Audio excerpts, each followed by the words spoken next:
Here's another in NBC's great parade of new shows.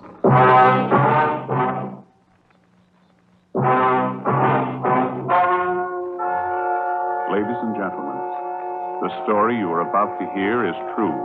Only the names have been changed to protect the innocent. NBC brings you Dragnet.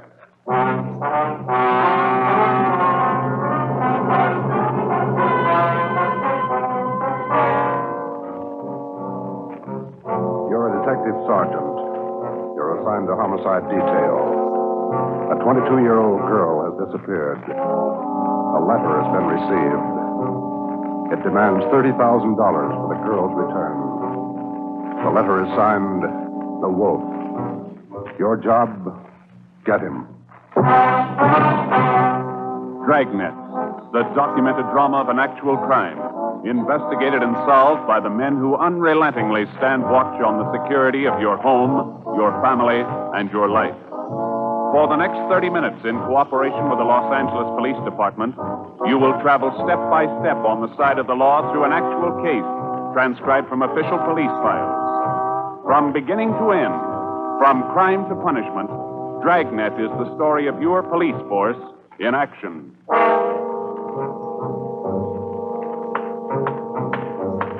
It was Tuesday, October 18th. It was cloudy in Los Angeles. We were working the night watch out of homicide. My partner's Ben Romero. The boss is Ed Backstrand, chief of detectives. My name's Friday. I was on the way back from the stats office, and it was 3:26 a.m. when I got to room 42. Homicide. Got those mud jars for you. Here they are. Thanks, Harris. Backstrand leave yet? In a minute, I'm going out with him. What's the address out there, the Sullivan place? 814 Castro Boulevard. You go straight out Santa Monica, take a left at Castro. I remember. You ready, Chief? Yeah. Friday, you call Romero yet? Right now. Get on it. This one we don't fool with. Yeah. Come on, Harris.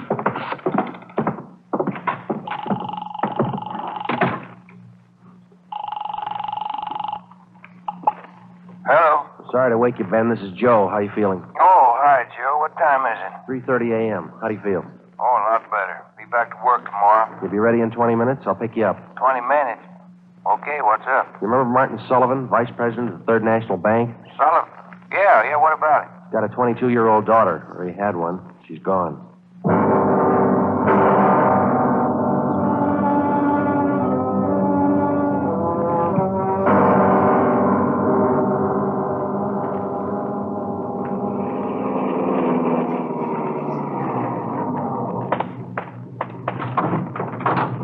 Look, you made good time, Joe. Where are we headed? Sullivan home out on Castro Boulevard. Ed's out there now with Harris. Any leads to work on? No, nothing so far. The girl disappeared a little before 1 o'clock yesterday afternoon. At 11 last night, he got a letter. They want $30,000. Sullivan hasn't got that kind of money. Yeah, I know it. Poor guy's almost out of his mind. Fill me in. How did it happen? Well, the guy took the girl out of business school. He had her called out of class.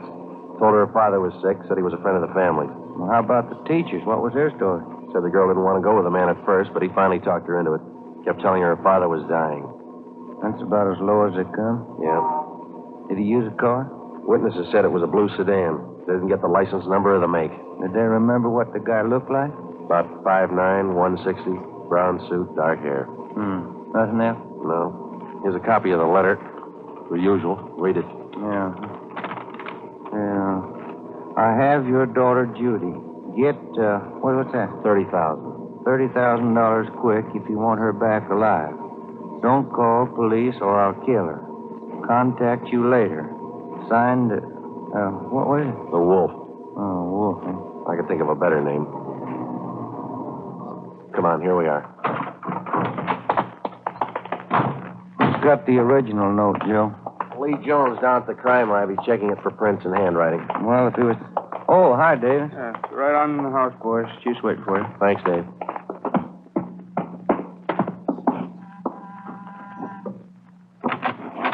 Hi, Joe. Ben. In the living room. Thank you. That's the way I see it, Mr. Sullivan. Now, you understand exactly what you have to do? Yes, sir. I'll do as you say. All right. Here are the two men who will help you. Sergeant Friday and Sergeant Romero, homicide. Yes, Hi, how do you Mr. do? Sullivan. I do. Mr. Backstrand, are you sure about all this? He might get frightened. He might do something to Judy. Believe me, Mr. Sullivan, it's the only way. I know how you must feel, but we can't do anything else. Oh, all right. I want to see Mrs. Sullivan first. I'll be ready in a moment. Any developments? Yeah. Come on back in the dining room. There it is on the table. Second note from the guy. Telegram. When'd this come? About half an hour ago. Guy phoned it into Western Union from a public booth. Couldn't trace it. I see, Joe. Yeah. Be at Elysian Park, 5 o'clock this morning, near Balkan Drive. Come alone. Bring 30,000. Will return girl. Don't tell cops. Kill her if you do. Or we'll. 4 a.m. now, Skipper. Not much time. I know it. We'll have to do as he says. No other way. Then Sullivan's going out there alone? You're going with him, you and Romero. You'll be hidden out in the trunk of the car. Any plan? Get him. That's all.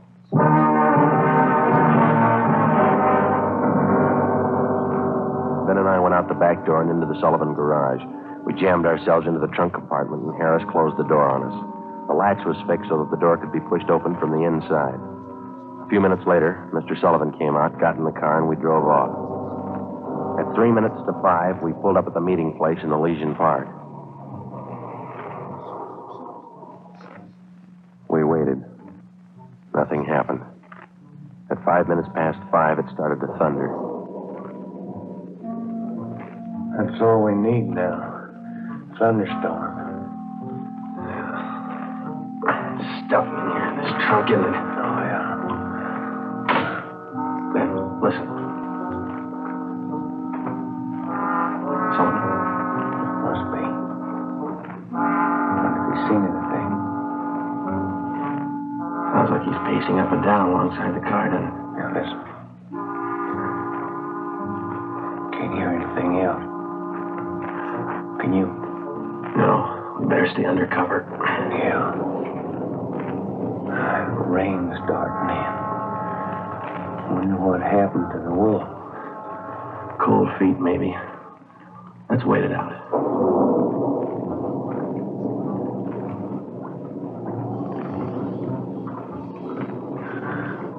Joe.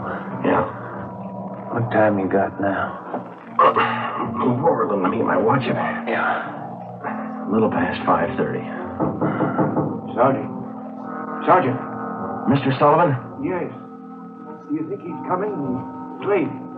It's getting daylight. We better wait it out, Mr. Sullivan. Now, look, don't come back here again. If he's watching, you might tip him off. Oh, all right. All right.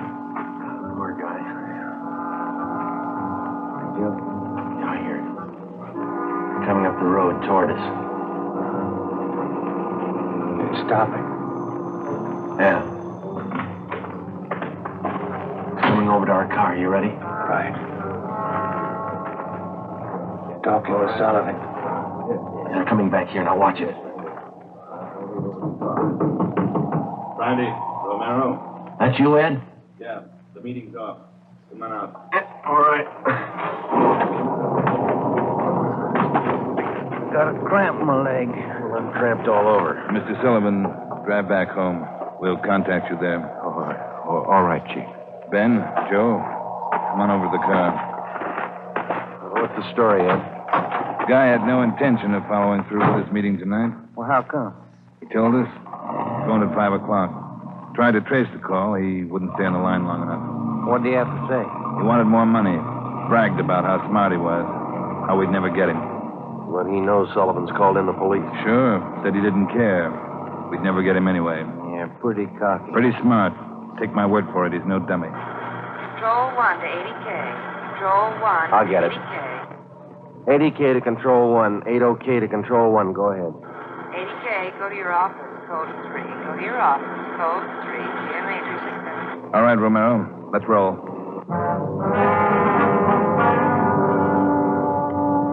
More than 12 hours had passed since word of Judy Sullivan's disappearance had been phoned in a homicide. During that time, an all-points bulletin containing the descriptions of the suspect, his car, and the girl had been sent out on the teletype to law enforcement agencies throughout the area. The same descriptions were broadcast over the police radio every hour.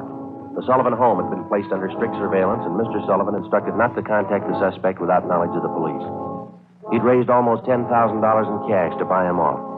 The serial number on each one of the bills had been copied by a police stenographer and then rechecked by a homicide officer. So far, the Wolf, as he called himself, had made 3 separate contacts, but he'd covered his tracks well. We knew that he was somewhere in the city, 500 square miles of it, and we knew we had to find him fast. It was 18 minutes past 6 when we got back to homicide. Hi, Chief. Fellas. You got something for us, Mac? Here, this letter. Special delivery. Came in about 25 minutes Can ago. I see that, Mike? Stay away from Sullivan. If the kid's found dead, it's your fault. Stay away, the Wolf. All right, Mike. Get it over to the crime lab and have Lee check it for prints. Right, Chief. Will you find any prints on the second note, Mike? 2. Running through R&I now. Friday, Romero, get down there and see if they got a make. Right, Ed. Let's go, Ben. Who's watching the Sullivan house beside Harry? Carpenter and Davis. Backstrand's afraid the girl's father will try to make a deal with the guy. Has he tried it yet? No, he hasn't yet. You couldn't blame him if he did. Worried sick. Oh, yeah. Here we are. Hi, fellas. Just coming down to see you.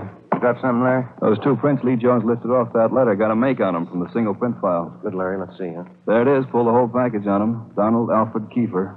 Looks like a real bad one, doesn't he? Donald Alfred Kiefer, male, Caucasian, age 29, 5 feet 8 inches, 170 pounds, brown eyes, dark brown hair. He had 1 previous arrest for forgery in Los Angeles 10 months before. Kiefer's occupation at the time of his arrest was listed as bank clerk at the Third National Bank. Ben went back into the files and pulled the crime report. Then we called Ed Backstrand. There's the answer, Skipper. At the time Kiefer pulled that forgery job at the bank, Mr. Sullivan was one of the vice presidents. Go on. Sullivan was the one who preferred charges against Kiefer and saw that he was prosecuted. Where's this Kiefer now? Let me see. He was placed on probation, and on May 16th this year, he returned to his home in Omaha, Nebraska. That's 1380 Mackinac Avenue. All right, Romero. Get Omaha on the phone and have them check out Kiefer. Right, Skipper? Friday, take Kiefer's package and this note down to Don Myers. Have him check the handwriting. And get over to the crime lab and see what Jones lifted off that last letter we got. All right, Ed. The faster we work, the faster we'll put this guy behind bars. Now move.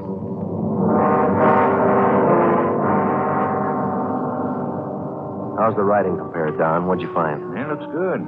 See here? Slants as crosses, double oops as L's, open A's, pressure on the downstroke. Donald Kiefer, Wolf, same handwriting.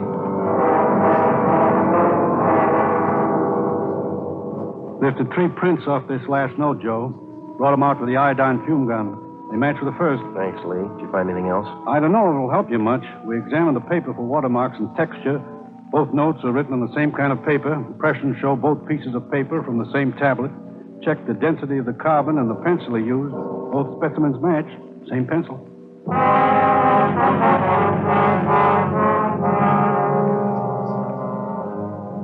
By mid-afternoon, Donald Kiefer's description had been broadcast throughout the area. Bulletins were dispatched to all departments, and an APB was teletyped for the entire state. Men were stationed at every post office in the city to watch for notes that might come through the mail. The bus depots, railroad terminals, the airports, and all the main roads leading out of the city were under strict surveillance. The entire Los Angeles area was broken down into single square-mile districts, and a house-to-house canvass was started. A squad of men were assigned to cover each square mile. Outlying towns and cities were requested to do the same. By 5 o'clock that afternoon, the greatest Dragnet operation in the history of the city was underway. We were sure Donald Kiefer was somewhere inside. At 12 minutes past 5, Ben got the call back from the Omaha police. Yeah, I got it. 6 X-ray 419. Nebraska place, right. Well, thank you a lot. Yeah, bye. They had a make on the car. Lots more. The Omaha cops are looking for Kiefer, too. Want him for a robbery there 2 months ago. Yeah? In that robbery, he used a stolen 1939 blue sedan. Nebraska license plate, 6 X-ray 419. How about his family and his friends back there? They all been checked? Yeah. Well, get that car description to communications, huh? APB, teletype, and broadcast. I'll tell Ed. Yeah, right, Joe. Friday, Romero. Yeah, Ed. What are you tied up with? We just got a call from Omaha. Make on Kiefer in the car. Give it to me. You two get out to the Sullivan house fast as you can. See Harris. What's happened, Skipper? Martin Sullivan's disappeared.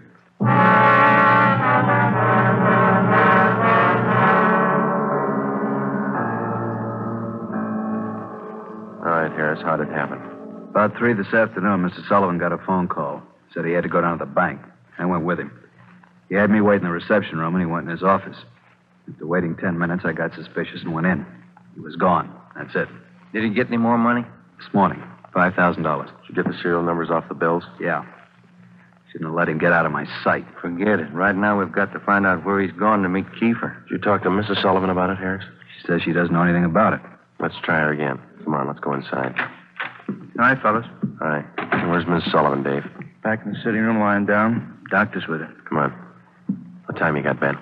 6:35. I'll get it. Hello? Where are you? Oh. Where are you now? Where are you now? We'll be right out.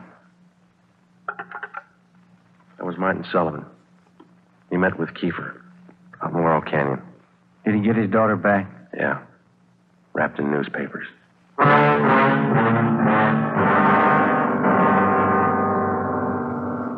All cars in the area were notified that a contact had been made with Kiefer. We got in the car and drove out to Laurel Canyon. The entire area had been blocked off. We found Martin Sullivan standing in the middle of the road at the end of East Winding Way. 500 feet down the hill was a private residence where Sullivan had telephoned us. It was the only building in the immediate vicinity. A few yards beyond the point where East Winding Way ended, back in a clump of tall grass, we found the body of Martin Sullivan's daughter.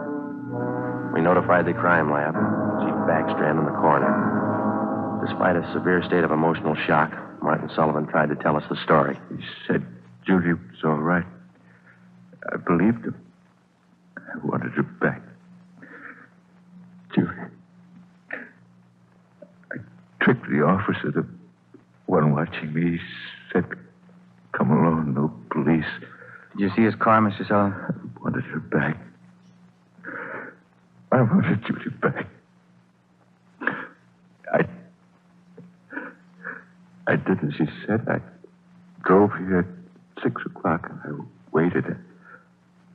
I put the money on the front seat like he said. Did he get the money, Mr. Sullivan? And I got out, left parking lights on.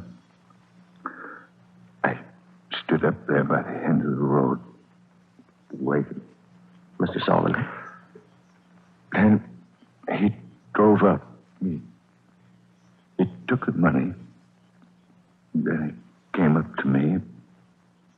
He had a gun. I wanted Judy back. He had a gun. Did you see his car? He said she was up there, beyond the road, tied to a tree. I wanted her back. Mr. Sullivan, did you see his car? I went to look for Judy. He drove away. She wasn't there. By the tree. Couldn't find her. On the way back, I saw her bundle on the way back.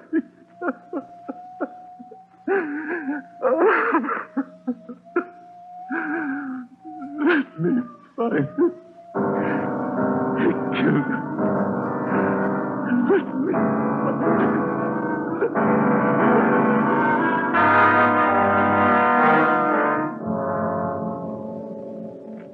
Before he went into a state of complete collapse, we showed Martin Sullivan a picture of Donald Alfred Kiefer. He definitely identified him. The information was immediately relayed back to Central Division, rebroadcast to the entire police radio system. A teletype was dispatched to sheriff's offices, and communications were sent to police stations throughout the country. The house-to-house search throughout the entire city intensifying. The dragnet in which we hoped to trap Donald Kiefer was drawing slowly inward. It was 12 midnight. Street, Sullivan girl murder. Next street, read all about it. Citizens join search for killer. Friday, did the papers get a list of the numbers on that ransom money? Yeah, got them in the final night edition. 2.5 pages of serial numbers. Gave it a big spread. Look at these pictures of Kiefer here, all over the front page. The more the better, Romero. I hope this town never forgets that face. Good reminder. You don't make deals with killers. Hi, fellas. Come on over. Find anything yet, Lee? Just checking over these towels here. Found them wrapped around the girl's body, inside the papers. Funny thing about those papers, What's that, Lee? they're all yesterday's. Every story about the girl's disappearance has been clipped out. Maybe the guy's making up a scrapbook. How about the towels, Jones? Any laundry marks? Not a one so far, Ed. Every one of them was clipped off. Pretty smart. The morgue post the body in? They're doing it now. Yeah, nasty one. Yeah. Did you get any footprints or tire marks out where they found the body? Lots of them, all cast. Bossy and Taylor are checking them. One thing. What is it, Jones? I don't know. Under the seam here. This towel. Wait a minute. Joe, that pair of snippers there. Yeah. Here you are. Thanks. Just back under the seam. There. That's one tag he missed. Any markings, Lee? Yeah. Greenway Apartments, Los Angeles.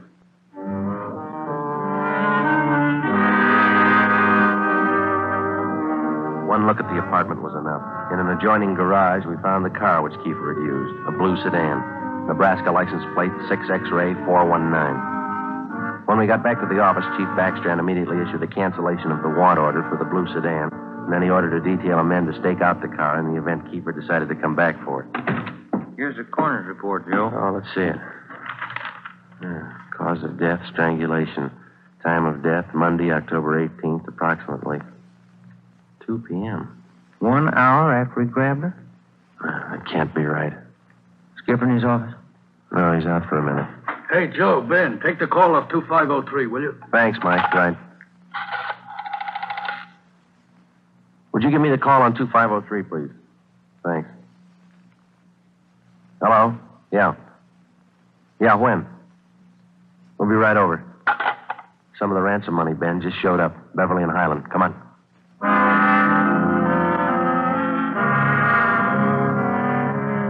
The man's name was Ralph Donahue. He operated a used car lot on the corner of Beverly and Highland. He told us that early that morning he sold a dark blue late model coupe to a man who gave his name as Fred Sims. The man paid for the car in cash.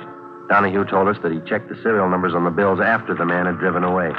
Serial numbers check out, Joe, every one of them. If I only thought to look, officer, and you know I generally do. I'm the suspicious kind anyway, but, this morning I must have been asleep. You got the full description on the car, Ben? Yeah, Joe. All right, let's get it on the air right away. I saw his mug in the paper while I was waiting for you.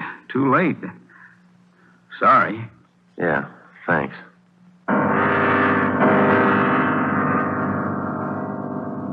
At 10 minutes past 3 that afternoon, another piece of the ransom money turned up at a busy downtown department store. The clerk was unable to remember who gave her the bill. The detail throughout the general downtown area was strengthened. The house-to-house search of the entire city for Judy Sullivan's murderer went on. The afternoon dragged into the early evening. At 20 minutes to 7, Ben and I had a hamburger and a cup of coffee in the drugstore at East Broadway and 3rd. And then we got back in the car, checked with communications, and started cruising the neighborhood again. At 9 minutes to 8, a man answering the description of Donald Kiefer was seen crossing Sunset Boulevard just below Highland. 7 minutes later, the same man was reported near the intersection of Hollywood Boulevard and Las Palmas. Communications relayed the information. At 21 minutes past 8, our car, 80K, along with a dozen others, were concentrated in the Hollywood Boulevard area from Gower Street to La Brea, Franklin Avenue to Santa Monica Boulevard. At 24 minutes past 8, another piece of the ransom money was passed at a cigar store on the corner of Hollywood Boulevard and Hawthorne Street. The number of men and radio cars in the area was redoubled. Plainclothes officers were stationed at every intersection to keep an eye on pedestrian traffic. At 18 minutes to 9, the dark blue coupe which Kiefer had bought that morning was spotted parked in an alley just below Hollywood Boulevard and Cahuenga. We called Ed Backstrand. City Hall. 2503. 2503. Chief of Detectives Office, Hannah. It's Friday, Mike. Chief there? Yeah, wait a minute. Just going out the door. Ed, it's for you. Backstrand? Friday, Ed. Just spotted Kiefer's car, the one he bought this morning, parked in an alley off Cahuenga. Harris and I are on our way up there now. We'll take care of the car. You take care of this call. Just came in. What do you got? The theater on the corner of Hollywood Boulevard and Fairview. The girl in the box office just took in a $10 ransom bill. Yeah? She got a good look at the man who passed the bill. She says it's Kiefer.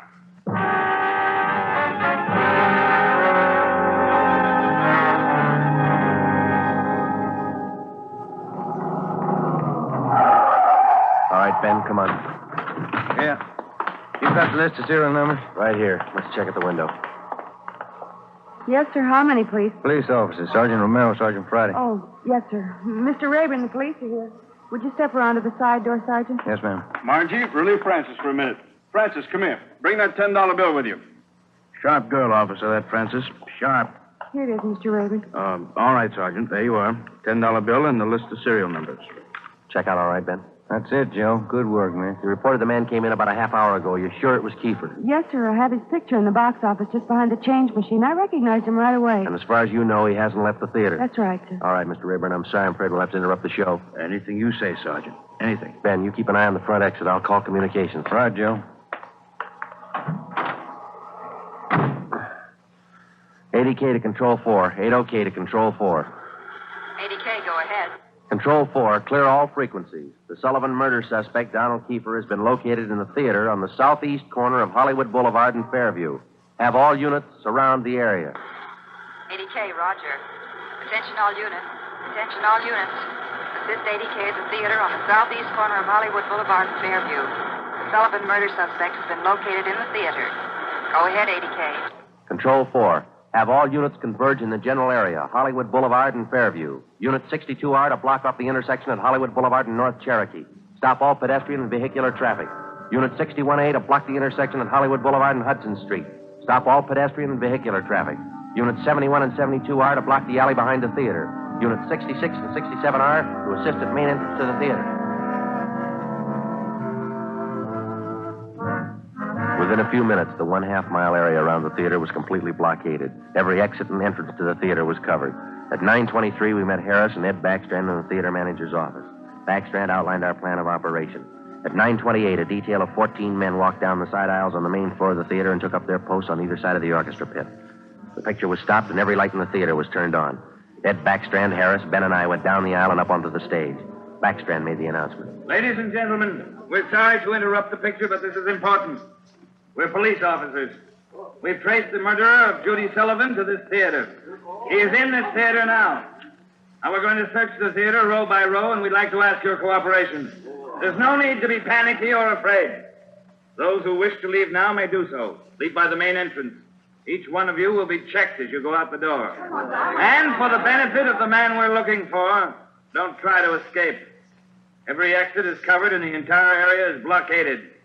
Don't place any more lives in jeopardy. Come on, Ben.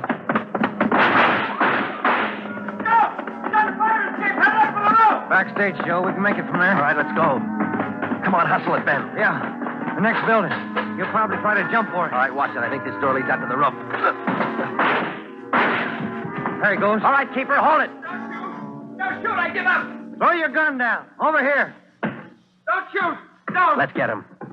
All right, coppers. I got it figured. They won't top me for this. Didn't know what I was doing. Put the cuffs on him, Ben. Get away from me, you crumb! You shouldn't have hit him, Keeper.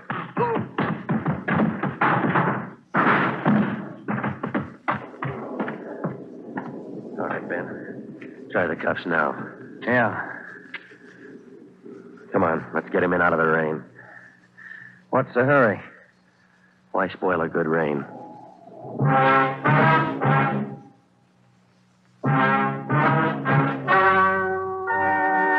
The story you have just heard is true.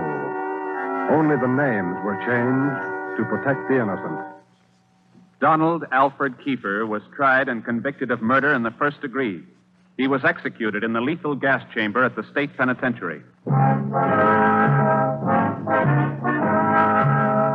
You have just heard the 15th in a new series of authentic cases transcribed from official files. Technical advice for Dragnet comes from the Office of Acting Chief of Police, W.A. Wharton, Los Angeles Police Department.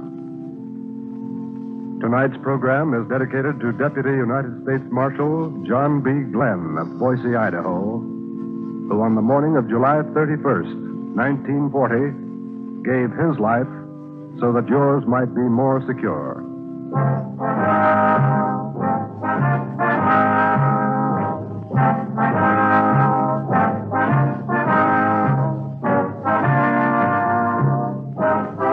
Dragnet came to you from Los Angeles. Theater Guild on the Air returns tomorrow night on NBC.